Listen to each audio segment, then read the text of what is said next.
It's time to sink our fangs into the vampire precon blood rites from the Lost Caverns of Ixalan, and some recommendations on how to upgrade this deck, as well as talking about some of the reprint value that is in the deck. So first, let's take a look at the commanders that come in this. Cavallino, First of the Blessed, is the face commander of this deck. For 1, a white and a black, you get a 2/2 vampire cleric. Whenever you attack, target attacking vampire that isn't a demon becomes a demon in addition to its other types. It gains when this creature dies. Draw a card and create a tapped 4/3 white and black vampire demon creature token with flying. So the theme of Lost Caverns of Ixalan with the vampires is they're searching for Aklazats, their blood god, and trying to become these 4/3 vampire demons that are, going to wash the world away in blood.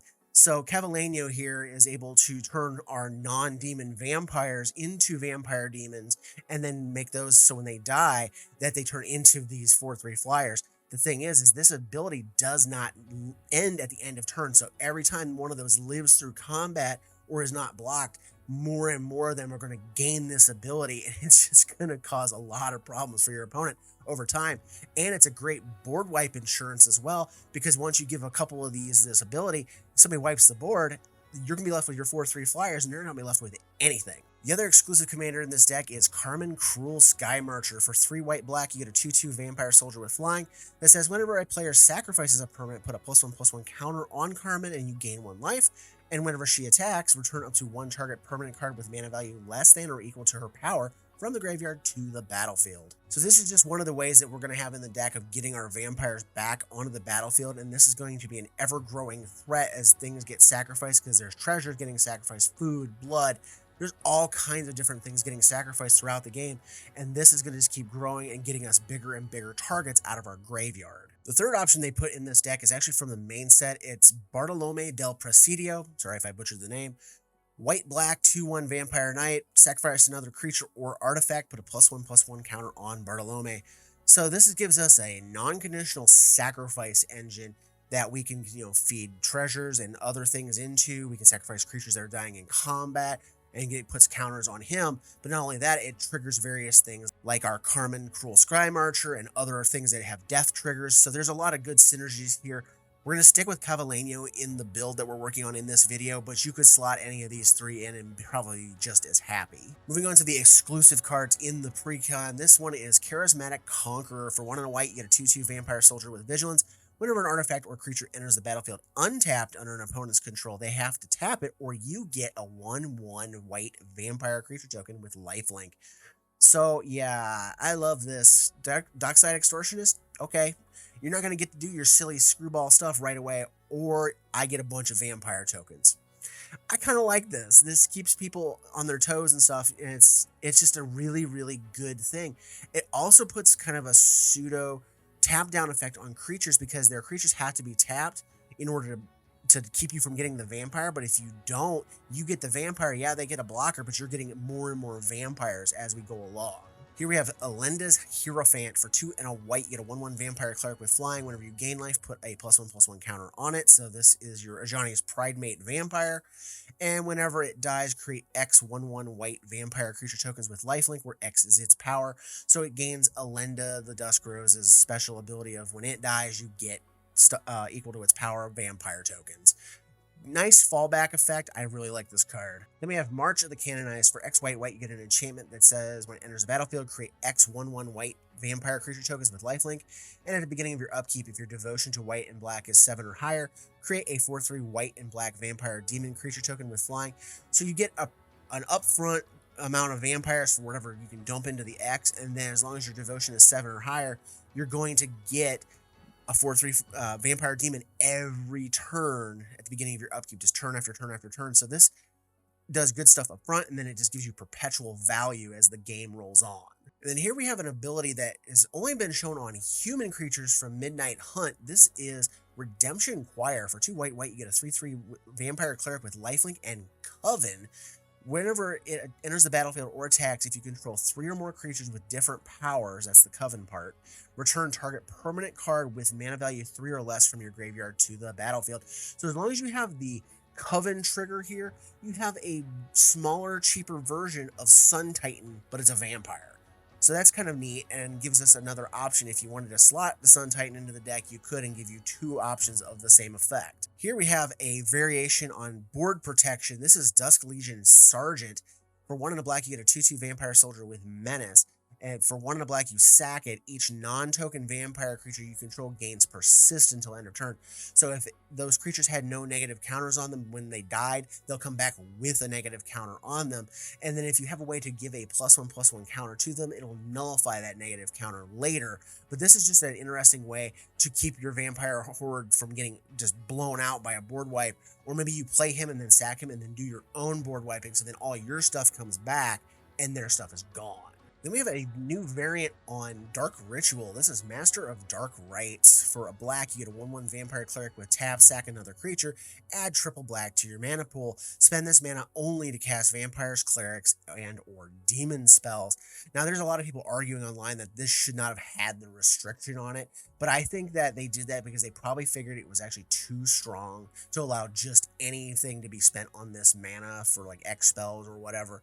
So it's a really good card, don't get me wrong. I like this card. It's a good way to, sack one of those like 1/1 vampire tokens that we can create, and then just get triple black to then push into our bigger, harder to cast stuff, especially some things that I'm going to be adding to the deck, and I'll talk about that in a little bit.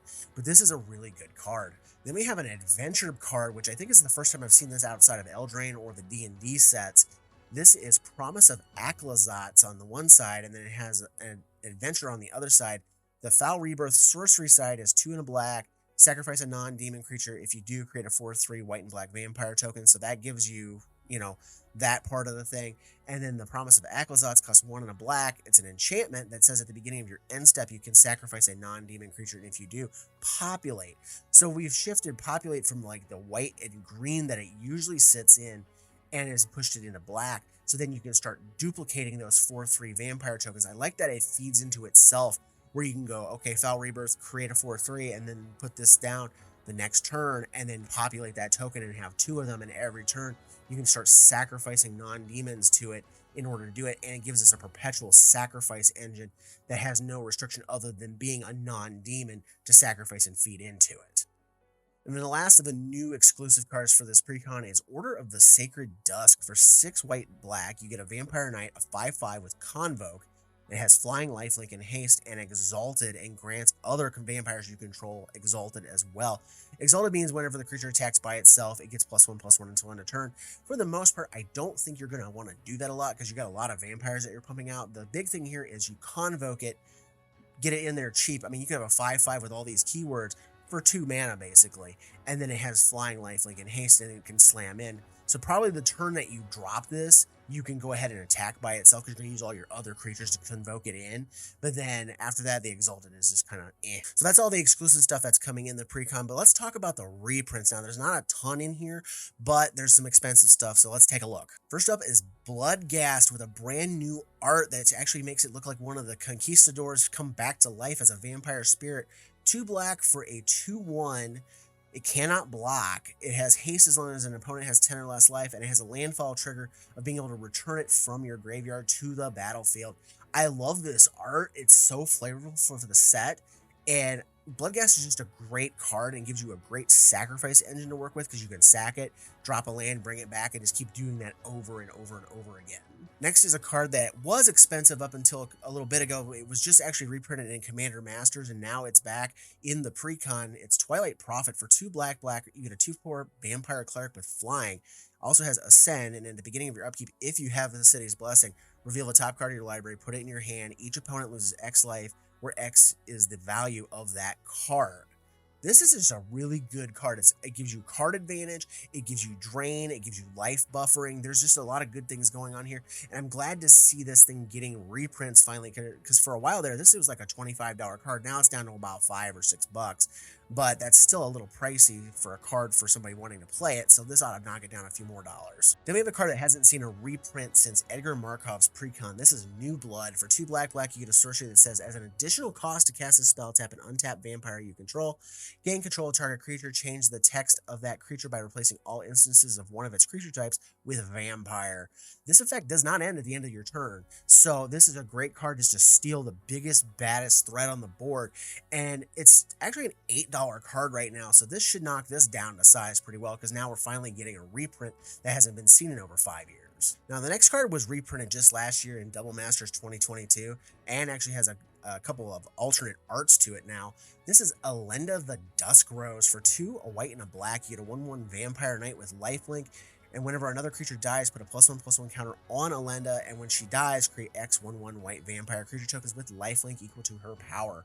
So again, this was just reprinted, but it's still about a $10 to $12 card. So it's nice to see this get some more into circulation, and it comes with the Precon. So a lot of more players are going to have access to it, and it's just a really good vampire for this color combination. And then the last reprint, and this is where most of the value is coming from in this reprint set, is Exquisite Blood. For 4 and a black, you get an enchantment. Whenever an opponent loses life, you gain that much life.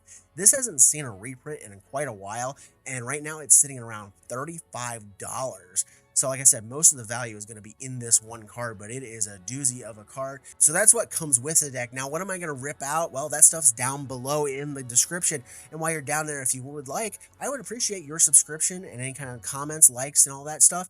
Now, let's move into what I will add to this deck to make it a little bit better. So to start with our additions here, we're going to go with some cards to get some of our vampires back from the grave, because these things are going to die. So let's start off with a Mass Resurrector in Haunting Voyage. For 4 black, you get a sorcery that says choose a creature type, return up to 2 creature cards of that type from your graveyard to the battlefield. If the spell was foretold, return all creatures of that type from the graveyard instead, and the foretell cost is 5 black.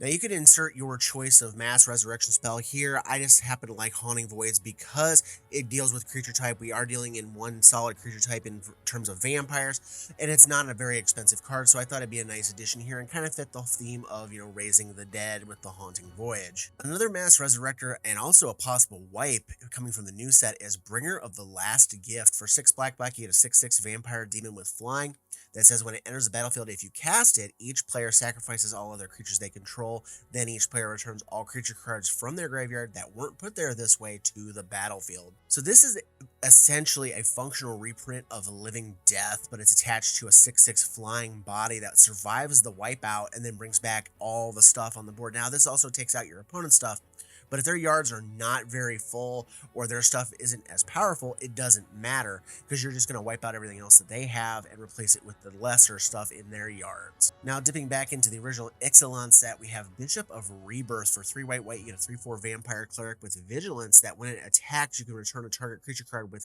converted mana cost 3 or less from the graveyard to the battlefield. Now, a lot of the vampires in this deck are 3 or less, so it's a really easy way to get back some of our lower level stuff that has died in combat, to removal, whatever happens to be the case, and you can do it over and over and over again as long as it survives combat. In the same vein as the Bishop is Queensbay Paladin from the new set. For 3 black, you get a 5/4 Vampire Knight that when it enters the battlefield or attacks, return up to 1 target vampire card from your graveyard to the battlefield with a finality counter on it.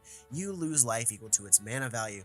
So you can get back any vampire with this card, but you put a finality counter on it, which means if it dies again, it's gone the rest of the game. But it also has an ETB trigger versus the attack-only trigger, and it's got a pretty good-sized body attached to it as well. And it's just a pretty good way to get things back, especially if you want some of those like 4 and 5 CMC vampires that have special effects attached to them. Speaking of one of those vampires, this is Bishop of the Bloodstained, also from Ixalan. For 3 black, you get a Vampire Cleric, a 3/3 that says when it enters the battlefield, target opponent loses 1 life for each vampire you control. Well, if you've got a board full of vampires, but you're kind of having trouble punching through, this is a good way to punch through and give ourselves a little bit of reach to go over the top and finish somebody off, or take a big chunk out of somebody that's causing us problems and have somebody else help finish them off. So there's some political implications there as well. Next is a vampire that I have loved for a long time, and it has not been reprinted for a long time other than as a list card. This is Vampire Nocturnus. For 1 triple black, you get a 3/3 vampire that says play with the top card of your library revealed. As long as the top card is black, the Nocturnus and other vampire creatures you control get +2/+1 and have flying. So this actually gives all of our vampires the ability to fly and get pumped up as long as the top card is black. So I really like this card, and there's a lot of black cards in the deck, so I felt it appropriate to go ahead and give this one a whirl in this build. Now, this is a card that I overlooked when I was doing the Merfolk deck, but this would slot into that deck as well. For 4 colors, you get a 4/4 called Roaming Throne. It's an artifact creature golem with Ward 2, and as it enters, you choose a creature type. It becomes that creature type in addition to its other types. And if a triggered ability of another creature you control of the chosen type triggers, it triggers an additional time. So if you name Vampire in this deck, all your Vampire triggers are going to trigger a second time. And that includes things like Veto Fanatic of Aclazotz. That's going to include Cavalenio's attack trigger. That's going to include the trigger off of Carmen's Cruel Sky Marcher, because when you sacrifice a permanent, you put a counter on it and gain 1 life. Well, you'll do that twice. You also have an attack trigger on her. Whenever she attacks, return a permanent to the from the graveyard to the battlefield. You're going to get to do that twice as well. There's just a lot of different things in this deck that have triggers that are going to trigger twice if you have a Roaming Throne on the board. And it just makes it so good to put in the deck. For the last 3 cards, we're going to include 3 new ones from the new set. First up is Amalia Benavides Aguirre. I probably butchered the hell out of that pronunciation, so I apologize. For a white and a black, you get a 2/2 Vampire Scout with Ward, pay 3 life, so it can't be targeted unless somebody pays 3 life to target it. And whenever you gain life, Amalia here explores and then destroy all other creatures if her power is exactly 20. So again, we have a bunch of ancillary life gain effects in the deck, a bunch of little 1/1 vampires with lifelink that are created by tokens, and all those other kind of things going on. So it's not going to be exactly hard to get her to keep exploring and get her up to the 20 power. And as long as you have a way to either give her hexproof or protect her from stuff, it's really easy to get her up to that exact 20 and blow the board apart and then just swing on through with a 20/20 vampire. Then we have the Bloodletter of Aclazotz. For 1 triple black, it's a 2/4 vampire demon with flying. If an opponent would lose life during your turn, they lose double that amount instead. Now, I know this card right now is quite expensive. It's around $22 on pre-order. It'll probably come down a little bit, but if vampires become popular, or if this actually becomes a thing in standard or even in modern or something of that nature, the price of this card is undoubtedly going to go up. For now, though, I do like this card, and I like that it basically doubles up our damage as a black damage doubler that usually is reserved for red. And for the last card, we're going to include the new version of Veto, the Fanatic of Aclazotz. For 2, a white and a black, you get a 4/4 vampire demon with flying that says whenever you sack another permanent, you gain 2 life. If it's the first time it resolves, the second time each opponent loses 2 life, and if it's the third, you get a 4/3 white and black vampire demon creature token with flying. To be perfectly honest, this could be the face commander of this deck if you wanted it to. I just rather stick with what came with the deck in the terms of this video, but feel free to go ahead and use this because it fits right in with the theme of creating the 4/3 vampire demon tokens and smashing face with those. Otherwise, there's quite a few things in here that we can sacrifice to, and if you wish to add more sacrifice effects, you can, just to ensure that you're getting your triggers off of this, because as long as you're able to do this, it's a great thing. And if you're sacrificing multiples, whether it's creatures, treasure, whatever you have access to sacrifice to in front of this thing, you're going to get multiple triggers off of it. So those are the additions I came up with to add to this deck. The stuff that I cut out is down below like usual. Go ahead and check that out, and while you're down there, please feel free to comment, subscribe, like this video, and all the other good things to make it hit the algorithm. I appreciate it, and as always, thank you for watching, and I will see you in the next one, which will be the pirate video.